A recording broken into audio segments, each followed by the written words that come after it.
बिस्मिल्लाहिर्रहमानिर्रहीम, अस्सलाम वालेकुम। मैं हूं ईसा नकवी। इस वीडियो में मैं आपके साथ शेयर करूंगा एक इंतहाई अहम खबर। रूस के वज़ीर ख़ारजा सरगई लावरोव, जो कि 2 रोज़ा दौरे पर भारत में मौजूद थे, उन्होंने नई दिल्ली में बैठकर भारत को शर्मिंदा किया है। सब कुछ बहुत अच्छा होने की रिपोर्ट की जा रही थी। भारतीय मीडिया इसके हवाले से बहुत ज़्यादा दावे भी कर रहा था और इंटरनेशनल मीडिया को भी डेलिब्रेट लीक्स की जा रही थी कि सब कुछ बहुत बेहतरीन चल रहा है। यकीनन बहुत सारे शोबों में बहुत अच्छे की खबरें जो हैं वो यकीनन हैं भारत और रूस के दरमियान, लेकिन वो इख्तलाफात जिनको छुपाने की कोशिश की जा रही थी वो खुलकर सामने आए हैं। रूस के वज़ीर ख़ारजा से जिस वक्त सवाल किया हिंदुस्तान टाइम्स के रिपोर्टर रज़ाउल हसन लश्कर ने, उन्होंने क्या सवाल किया और क्या जवाब दिया रूस के वज़ीर ख़ारजा ने, जिससे इख्तलाफात सामने आए। और फिर एक और सवाल इंतहाई दिलचस्प था, पाकिस्तान के हवाले से दिल्ली में बैठकर रूस के वज़ीर ख़ारजा ने क्या बात की, इसके हवाले से मैं आपको इस वीडियो में बताऊंगा। लेकिन उससे पहले मैं आपको ये बता दूं कि सरगई लावरोव अपना भारत का 2 रोज़ा दौरा मुकम्मल करके इस वक्त इस्लामाबाद पहुंच चुके हैं और उनका इस्लामाबाद का भी 6 और 7 अप्रैल का 2 रोज़ा दौरा होगा।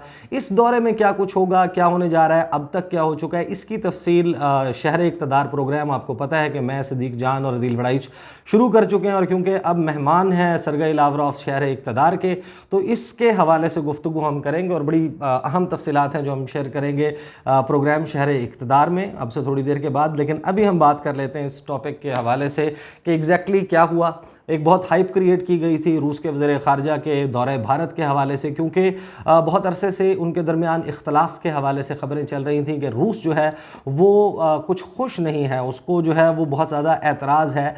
भारत और अमेरिका के दरमियान जो पींगें बढ़ रही हैं, भारत जिस तरीके से एक पपेट, एक मोहरे के तौर पर इस रीजन में अमेरिका के पिट्ठू का किरदार अदा कर रहा है, उसके ऊपर रूस को तहफ़्फ़ुज़ात थे। लेकिन इसको जिसे कहते हैं कि to hush it under the carpet, इसको छुपाने की, इसके ऊपर पर्दा डालने की बहुत ज़्यादा कोशिश की गई। जाहिर है कि रूस और भारत के माजी में बहुत ही बेहतरीन ताल्लुकात रहे हैं और इनकी जो स्ट्रेटेजिक पार्टनरशिप है उसके ऊपर भी कोई डाउट नहीं है। लेकिन इख्तलाफात जो हैं वो अब जन्म लेने लगे हैं और उसकी वजह, बुनियादी वजह अमेरिका और भारत के बढ़ते हुए ताल्लुकात हैं। अब दो चीज़ें, क्योंकि मैं बहुत ज़्यादा तफसील अपनी गुज़श्ता वीडियोज़ में बता चुका हूँ, मैं उनको रिपीट नहीं करूँगा। लेकिन आपको मालूम है कि जो एनुअल समिट था, बायलैटरल एनुअल समिट जो हर साल होता है, सरबरा इजलास, कि या तो व्लादिमीर पुतिन दौरा करते हैं भारत का, या जो भी सदर हो रूस का वो दौरा करता है भारत का, और भारत के वज़ीर आज़म उससे अगले साल दौरा करते हैं मॉस्को का या रूस के किसी भी शहर का। एक बायलैटरल समिट होता है। साल 2020 में ये समिट नहीं हो सका। इसके अर्ली जो है इसका जल्द इनकाद करवाने के हवाले से दोनों ममालिक के दरमियान बहुत ज़्यादा बातचीत जारी थी। फाइनली इस दौरे के दौरान ये तो तय हो गया है कि 2021 के आखिर में, latter part of the year 2021, ये दौरा हो जाएगा और व्लादिमीर पुतिन जो है वो दौरा करेंगे नई दिल्ली का, वो भारत आएंगे और नरेंद्र मोदी के साथ मुलाकात करेंगे। अब जो रूसी वज़ीर ख़ारजा हैं वहाँ पर मौजूद थे और तकरीबन तमाम इशूज़ के हवाले से बात हुई। लेकिन जब डिप्लोमेटिक लेवल के ऊपर गुफ्तगू होती है, वफूद की सतह पर जब वज़ीर ख़ारजा मिलते हैं, तो बहुत कम ऐसा होता है कि उनके दरमियान जो क्लोज डोर मीटिंग्स के में जो गुफ्तगू होती है, इख्तलाफात के ऊपर बात होती है, डाइवर्जेंसेस पे बात होती है, कन्वर्जेंसेस पे बात होती है, उसको पब्लिक में उस तरीके से नहीं बताया जाता, बड़ी कैलकुलेटेड स्टेटमेंट्स दी जाती हैं। ऐसा ही हुआ।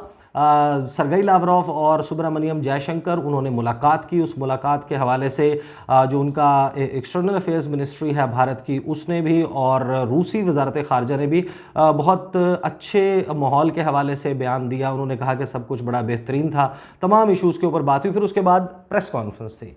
अब नई दिल्ली में जाहिर है कि उस प्रेस कॉन्फ्रेंस में उनका जो इंटरनेशनल मीडिया है, लोकल मीडिया है, वो भी वहाँ पर मौजूद था। रूस के वज़ीर ख़ारजा के साथ जो मीडिया आया था और रूसी ख़बर रसाई इदारों के लिए जो रिपोर्टर्स नई दिल्ली से रिपोर्ट करते हैं, वो भी वहाँ पर मौजूद थे। एक ओपनिंग स्टेटमेंट दी सुब्रमण्यम जयशंकर ने और उसके बाद सरगई लावरोव ने। उसमें सब कुछ बेहतर होने का बताया गया। पहले मैं आपको क्विकली बता देता हूँ कि सुब्रमण्यम जयशंकर ने, पॉइंटर्स में बता देता हूँ, तफसील में नहीं जाऊँगा क्योंकि तकरीबन 29 मिनट की ये प्रेस कॉन्फ्रेंस थी। सुब्रमण्यम जयशंकर ने कहा कि हमारे दरमियान जो गुफ्तगू हुई वो बड़ी वार्म किस्म की, गर्मजोशी का माहौल था, बहुत प्रोडक्टिव बात हुई, कंप्रीहेंसिव बातचीत हुई, तमाम मौज़ूआत के ऊपर हमने बात की।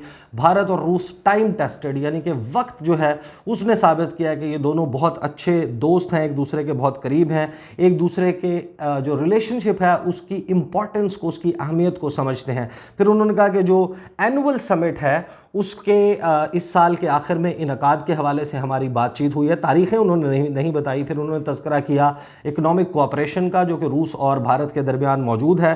फिर उन्होंने कहा कि हमने जो है वो north south transport corridor connectivity के हवाले से रूस और भारत के दरमियान के किस तरीके से कनेक्ट किया जाए, ट्रांसपोर्ट की फैसिलिटी जो है उसके हवाले से, और जो मैरी टाइम कॉरिडोर है उसके हवाले से उन्होंने बातचीत की। फिर उन्होंने कहा कि हमने जो रशियन बिजनेसेस हैं उनके लिए जो न्यू अपॉर्चुनिटीज़ हैं भारत में उसके हवाले से बात की। फिर डिफेंस कॉपरेशन का उन्होंने तज़किरा किया। लेकिन S-400 वो डिफेंस सिस्टम, वो मिसाइल सिस्टम जिसके हवाले से अमेरिका ने भारत को ये बताया हुआ है कि जो countering American adversaries through sanctions act, काटसा का जो कानून है अमेरिका का, उसके तहत पाबंदियां लगाएगा। तुर्की पर पहले लगा चुका है और भारत को मना किया है कि S-400 मिसाइल सिस्टम जो है वो नहीं ख़रीदना रूस से। वो तकरीबन $2.5 अरब का मुआहदा है। उसका कोई तज़किरा नहीं किया सुब्रमण्यम जयशंकर ने, लेकिन उन्होंने ओवरऑल बात की कि हमारा डिफेंस कोऑपरेशन बहुत अच्छा है। फिर उन्होंने कहा कि हमने रीजनल यानी कि इलाकाई और आलमी मामलात के ऊपर बात की।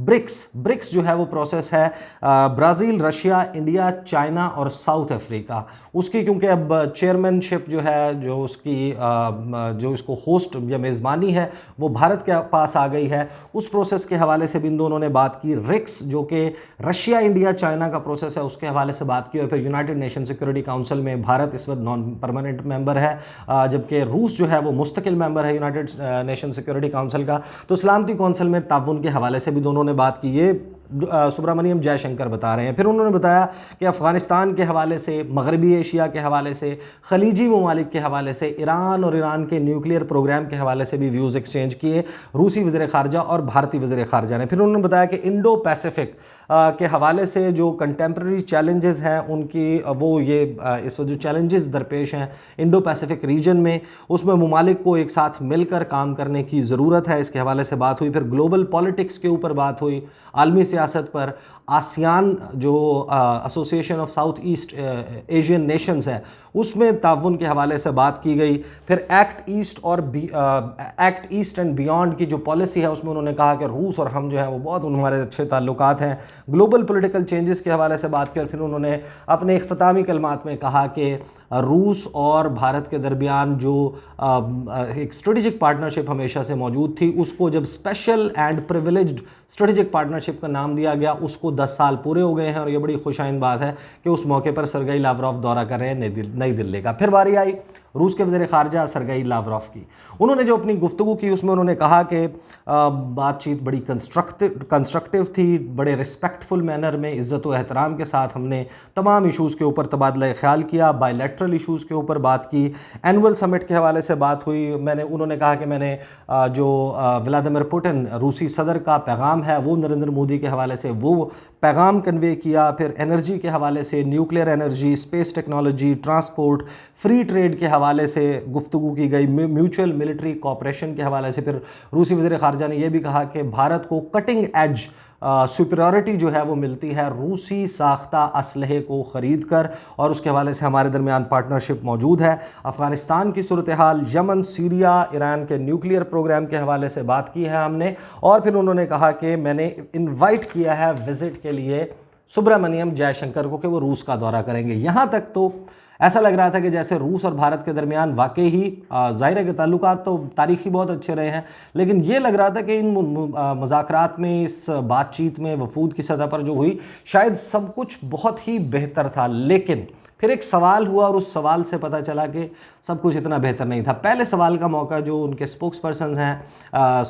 हैं एक्सटर्नल अफेयर्स मिनिस्ट्री के, उन्होंने मौका दिया रिज़ाउल हसन लश्कर को। रिज़ाउल हसन लश्कर हमारे दोस्त हैं, इस्लामाबाद में भी भारतीय मीडिया के लिए बड़े अरसा 3 से 4 साल यहाँ पर काम करते रहे हैं, और इस वक्त हिंदुस्तान टाइम्स के फॉरेन अफेयर्स के एडिटर हैं। उसको देखते हैं। उन्होंने जब सवाल किया, उनको जब सवाल का मौका मिला, उन्होंने सवाल किया रूसी वज़ीर ख़ारजा से कि आप हमें ये बताएं कि चीन और रूस के दरमियान एक बड़ी ख़ास किस्म की पॉलिटिकल और सियासी सतह के ऊपर एक बहुत कुर्बत देखी जा रही है, और क्या ये जो बढ़ते हुए ताल्लुकात हैं रूस और चीन के दरमियान, ये ताल्लुकात किसी मिलिट्री अलायंस की तरफ, किसी फ़ौजी या अस्करी इत्तेहाद की तरफ तो नहीं जा रहे। और जाहिर है कि इसका कॉन्टेक्स्ट ये था कि लाइन ऑफ एक्चुअल कंट्रोल पर चीन और भारत के दरमियान मुखासमत मौजूद है, और अगर भारत का दुश्मन मुल्क चीन, उसके और रूस के दरमियान कोई मिलिट्री अलायंस बनता है तो फिर भारत और रूस की दोस्ती किस तरीके से बरकरार रह सकती है। और दूसरा इसका कॉन्टेक्स्ट था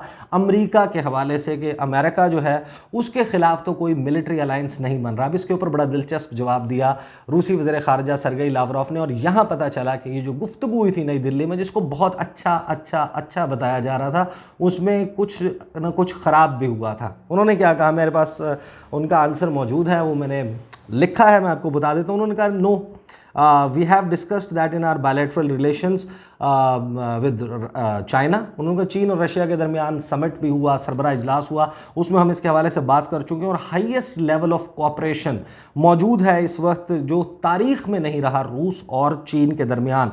लेकिन उन्होंने कहा कि हमारा हदफ, हमारा टारगेट, हमारा गोल ये नहीं है कि रूस और चीन मिलकर एक अस्करी इत्तेहाद बना लें, एक मिलिट्री अलायंस बना लें किसी भी मुल्क या किसी भी ब्लॉक के खिलाफ। लेकिन फिर उन्होंने ज़ेरे लब मुस्कुराते हुए कहा कि by the way we have heard speculations about military alliances not just between Russia and China, कि हमने सिर्फ रूस और चीन के दरमियान मिलिट्री अलायंसेज की स्पेकुलेशंस, अफवाहें नहीं सुनी, हमने कुछ और अफवाहें भी सुनी हैं। और फिर उन्होंने कहा कि we also heard about such alliances allegedly being promoted such as Middle Eastern NATO, and we have also heard about Asian NATO. Today we exchanged views on this, and we believe that this is counterproductive, and we are interested in inclusive cooperation that is for something and not against somebody. रूस ने यह वाजे कर दिया कि middle eastern NATO बनाने की जो अमेरिका कोशिश कर रहा है, प्रमोट कर रहा है उसको, और एशिया में नेटो की तर्ज का एक फौजी इत्तेहाद। और अब इसका कॉन्टेक्स्ट आप लोगों को मालूम है, मैं अक्सर अपनी वीडियोस में तस्करा करता हूं, क्वाड्रिलैटरल सिक्योरिटी डायलॉग, चौकड़ा, 4 ममालिक, भारत, जापान, ऑस्ट्रेलिया और अमेरिका, ये ममालिक हैं, और इनके हवाले से अब ये गुफ्तगू चल रही है इस समिट के बाद कि एक नेटो की तर्ज पर फौजी इत्तेहाद एशिया में तश्कील दिया जाए, लाइक माइंडेड कंट्रीज़ को, जो हम ख्याल ममालिक हैं, उनको एक प्लेटफॉर्म पर इकट्ठा किया जाए, और उनके दरमियान एक ऐसा मिलिट्री कोऑपरेशन हो जो कि चीन को कर्टेल करे, चीन के इत्तेहादी ममालिक का इस रीजन में, इंडो पैसिफिक रीजन में जीना महाल बनाए। इसके हवाले से खुलकर जिस वक्त बात की रूसी वज़ीर ख़ारजा सरगई लावरोफ ने, उन्होंने ये भी बता दिया कि हमने इसके हवाले से अपने व्यूज़ एक्सचेंज किए हैं, और ये जो स्ट्रेटजी है ये काउंटर प्रोडक्टिव है, इसका नुकसान होगा। कॉपरेशन जो है वो एक दूसरे को ताउन के हवाले से होना चाहिए, किसी और मुल्क के खिलाफ नहीं होना चाहिए। आपको याद होगा 7 से 8 दिसंबर 2020 रूस के वज़ीर ख़ारजा सरगई लावरोफ ने रशिया में एक थिंक टैंक से गुफ्तगू करते हुए कहा था कि भारत जो है उसको अमेरिका ने एंटी चाइना गेम्स में इन्वॉल्व कर लिया, और उसकी वजह से रूस और भारत के दरमियान दूरियां बढ़ रही हैं। तो अब इस कॉन्टेक्स्ट में दिल्ली में बैठकर एक मैं कह सकता हूं कि भारत को भारत में बैठकर शर्मिंदा किया है कि आप हमारे साथ और इस रीजन में किस किस्म का खेल खेल रहे हैं अमेरिका की ईमा पर। उसके बाद सवाल जो है वो भारत की तरफ से जो दूसरा किया, वो अगेन हमारे दोस्त हैं प्रणय उपाध्याय, वो अब पहले न्यूज़ 18 के साथ होते थे, अभी वो ABP लाइव के साथ कर रहे हैं। उन्होंने जब अफगानिस्तान के हवाले से सवाल किया कि आप भारत को कहाँ देखते हैं, उन्होंने भारत का नाम तो लिया, जाहिर है कि होस्ट कंट्री के साथ गुफ्तगू करते हुए वो मौजूद थे, लेकिन उन्होंने तज़किरा किया, हवाला दिया उस मुलाकात का जो मॉस्को प्रोसेस और फिर दूसरे जो मुलाकातें उन्होंने अरेंज कराई, जिसमें चीन, अफगानिस्तान, अमेरिका और पाकिस्तान मौजूद थे, और कोई मुल्क मौजूद नहीं था। फिर उन्होंने कहा कि जो अफगानिस्तान है उसके इमीडिएट नेबर्स जो हैं उनका बहुत बड़ा रोल है, भारत का भी उन्होंने कहा कि रोल है, और हम चाहते हैं कि अफगानिस्तान में क्योंकि अब एक अपेरेंटली डेडलॉक आ गया है दोहा में, दोहा पीस प्रोसेस उस तरीके से आगे नहीं चल रहा, तो एक नया जो है वो री इन्विगोरेट करने की ज़रूरत है, इस एफर्ट को री एनर्जाइज करने की ज़रूरत है। उसके बाद एक सवाल और जिसमें बड़ा अहम मेरा ख्याल है कि एक और डिफरेंसेस की बात हुई और वो सामने भी आए, वो लैला तोरियानोवा रशियन मीडिया के साथ काम करती हैं। उनको जब सवाल का मौका दिया गया तो उन्होंने खुलकर उन्होंने ये कहा कि रूसी वज़ीर ख़ारजा से कि आप अक्सर ये कहते हैं कि अमेरिका जो है वो भारत के ऊपर दबाव डाल रहा है कि भारत रूस से S-400 डिफेंस मिसाइल सिस्टम जो है वो परचेज़ ना करे। और इसके हवाले से क्या आपकी कोई बात हुई? और फिर उन्होंने साथ ही भारतीय वज़ीर ख़ारजा से पूछा, सुब्रमण्यम जयशंकर से ये पूछा कि क्या आपने इसके ऊपर बात की और क्या आप मज़ीद S-400 डिफेंस मिसाइल सिस्टम और उससे रिलेटेड जो परचेजेज़ हैं उनको कंटिन्यू रखने का इरादा रखते हैं, बावजूद इसके कि अमेरिका आप पर दबाव डाल रहा है। इसके ऊपर बड़ा इंटरेस्टिंग जवाब आया। रूस के वज़ीर ख़ारजा ने कहा, it's not me who said that US exerts pressure on India, but any other country that wants to sign agreements with Russia on weapons, the US does that। कि अमेरिका तो हर उस मुल्क के ऊपर जोर लगाता है, पाबंदियां लगाने की बात करता है, दबाव डालता है कि रूस से असलहे की खरीदारी ना की जाए। फिर उन्होंने कहा कि we did not discuss the statements from the USA, we confirm that we are going to deepen our military cooperation, we have a governmental committee on military technical cooperation that has its own plans. We also discussed additional manufacturing of military equipment in India within the concept made in India and within the concept of independent India। उन्होंने कहा कि हमने इस concept के तहत ये बात की है भारत से कि भारत जो है वो एक आज़ाद मुल्क है। जाहिर है कि ये डायरेक्टली नहीं कहा, लेकिन दूसरी तरह से कह दिया कि अगर तो भारत अमेरिका का ग़ुलाम मुल्क है तो वो फिर हमारे साथ डिफेंस डील पे कॉम्प्रोमाइज़ करेगा, otherwise they will go ahead. क्योंकि टाइम बहुत ज़्यादा हो गया, मैं ज़रा क्विकली जो है वो आगे बता देता हूँ आपको कि उसके बाद जब सुब्रमण्यम जयशंकर की बारी आई, उन्होंने कहा कि I think the minister has answered. बड़ा कन्फ्यूज अंदाज में उन्होंने कहा कि आई थिंक, क्योंकि वो साफ लग रहा था कि वो बात नहीं करना चाह रहे इसके हवाले से, अमेरिका को भी राज़ी रखना चाह रहे हैं और रूस को भी नाराज़ नहीं करना चाह रहे।